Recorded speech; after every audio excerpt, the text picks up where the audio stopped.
Glória a Deus. Quero deixar uma palavra abençoada de fé e esperança para a tua vida nesta noite de domingo. Aleluia. Glórias a Deus. 9h11. Acabei de chegar da igreja, estava adorando, glorificando ao Senhor. Vou deixar uma palavra para tu que se encontra, para você que se encontra em Ezequiel 37. Aleluia. Onde o título: O Vale de Osso Seco. Aleluia. Eu senti a presença poderosa do Senhor. E o seu Espírito me levou, me pôs no meio de um vale onde a terra estava coberta de ossos. Ele me levou para dar uma volta por todos os lugares do vale. E eu pude ver que havia muitos ossos, muito mesmo. Estava completamente seco. Então o Senhor me disse. Aleluia, Jesus. Então o Senhor me disse: homem mortal, profetiza. Então o Senhor disse: homem mortal, profetiza. Aleluia, Jesus. Aqui, Senhor Deus está falando sobre aleluia, Jesus, sobre a casa de Israel. Glória a Deus, sobre a casa de Israel. Aleluia, aleluia, Jesus, um povo que se estava ali, aleluia, Jesus, já sem fé, estava morto espiritual, um povo que estava passando por uma luta tremenda, aleluia, onde o povo estava passando por muita fome, muita precaução, sabe? Já se encontrava sem fé, já estava morto espiritual, um exército da casa de Israel. E o Senhor levantou Ezequiel, aleluia, Jesus. E Deus levou Ezequiel em espírito, glória a Deus, a um vale, glória a Deus, a um vale cheio de ossos secos. E o Senhor disse: filho do homem, pode esses ossos reviver? Aleluia, Ezequiel disse: Senhor, tu sabe, glórias a Deus, aleluia, Jesus. Por que Ezequiel falou Senhor, tu sabe? Porque Ezequiel não sabia se aquele povo, aleluia, poderia voltar a ter fé. Se aquele povo poderia, aleluia, Jesus, levantar e marchar em meio ao deserto que aquele povo se encontrava. Aquele povo se encontrava morto, já não tinha para eles, já não tinha mais saída. Mas Ezequiel não conhecia o coração daquele povo de Israel. Mas o Senhor Deus, e o Senhor Deus acreditava naquele povo de Israel, que aquele povo poderia se colocar de pé. Então o Senhor diz: profetiza.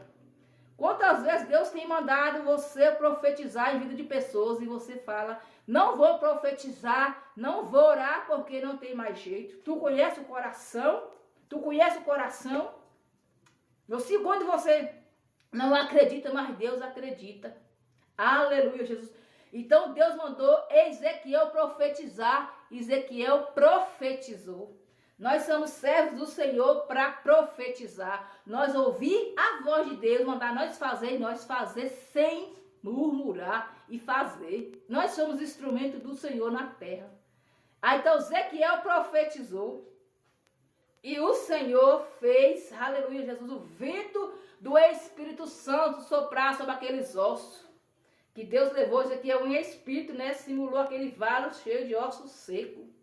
E quando Ezequiel profetizou, o Senhor soprou o vento do Espírito e aqueles ossos secos, aleluia, se colocou de pé. Assim como Ezequiel profetizou na vida daquele povo, falou que Deus faz, que Deus cura, que Deus levanta, canta, Senhor Jesus. E aquele povo, aquela casa de Israel se levantou, aleluia, se encontrava num deserto. Deus fez brotar água, aleluia, Jesus. E aquele povo, aquele exército se colocou de pé para marchar para o Deus vivo. Ezequiel não fez como o profeta Jonas, porque Deus mandou o profeta Jonas ir até a cidade de Nínive, aleluia, Jesus, falar de Deus para aquele povo. E Jonas, aleluia, não quis. Jonas falou que aquele povo merecia morte, mas Ezequiel disse: Senhor, tu sabe, porque Ezequiel não conhecia o coração daquele povo. Ezequiel não sabia se aquele povo poderia se levantar ou não. Então a ordem vem de Deus. Quando Deus ordenar você fazer, você faz. Você profetiza uma, você profetiza duas, você profetiza três. Talvez nada acontece, mas continua profetizando. Assim como Deus, aleluia, Jesus, mandou que Naamã fosse até o Rio Jordão e descesse 7 vezes. E aleluia, Jesus amado, e Naamã foi. Naamã desceu a primeira, nada aconteceu. Desceu a segunda, nada aconteceu.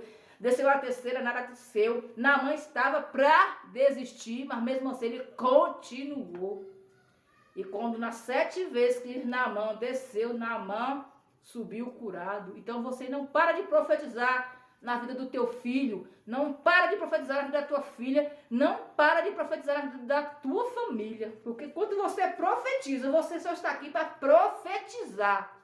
Nós não fazemos milagre, nós profetizamos. Enquanto nós estamos profetizando, o Senhor está enviando o Espírito Santo para libertar, para curar, aleluia, Jesus, para ressuscitar. Se você crê, digita amém, eu creio, Senhor, aleluia.